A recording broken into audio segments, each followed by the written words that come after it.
வணக்கம் மகளே. இப்போ நம்ம புறா முட்டை விட்டு 7 நாள் ஆச்சு. இன்னொரு புறா முட்டை விட்டு 6 நாள் ஆச்சு. ஸோ கரு பிடிச்சிருக்கா அப்படின்னு தான் நம்ம செக் பண்ண போகிறோம்.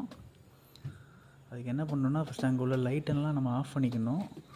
ஒரு டார்ச் லைட்டு, அப்படி இல்லைன்னா மொபைலில் உள்ள ஃப்ளாஷ் லைட்டை மட்டும் எடுத்து வச்சுக்கோங்க சைடில் வச்சு. நம்ம முட்டையை எடுத்து அந்த லைட்டுக்கு மேலே இப்படி காமிக்கணும்.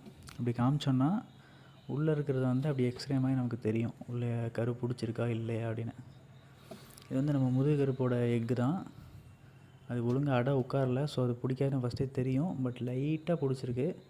பட் இது வந்து அந்த ஒரு வாரத்துக்கான வளர்ச்சி இல்லை. ஸோ இது வந்து கூமுட்டையாக தான் ஆகும்.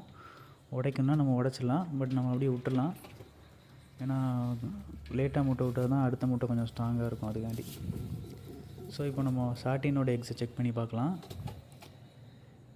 இதே இப்படி வச்சு செக் பண்ணையில் லைட்டாக கரு பிடிக்க ஆரம்பிச்சிருக்கு. பாருங்கள், ஹார்ட்டு தெரியுதா? இதுதான் அந்த புறா குஞ்சோட ஹார்ட் ஸ்டார்டிங்கு. கொஞ்சம் நரம்பெலாம் அப்படி சைடில் போயிருக்கும். இது வந்து கரெக்டான வளர்ச்சி தான். இப்போ கொஞ்சம் கோல்டாக இருந்ததுனால ஓரளவுக்கு ஓகேவாக இருக்குது. பட் எப்படி இது ஓகே வந்துடும். இந்த மாதிரி இருந்துச்சுன்னா அந்த முட்டையை அப்படியே வச்சுக்கலாம். அப்படி இல்லைன்னா அந்த முட்டையை நம்ம உடைக்கணும்னா உடச்சிக்கலாம். அடுத்த முட்டை டக்குன்னு விடும். அப்படி இல்லைன்னா அப்படி கூட விட்டுடலாம். Thank you friends.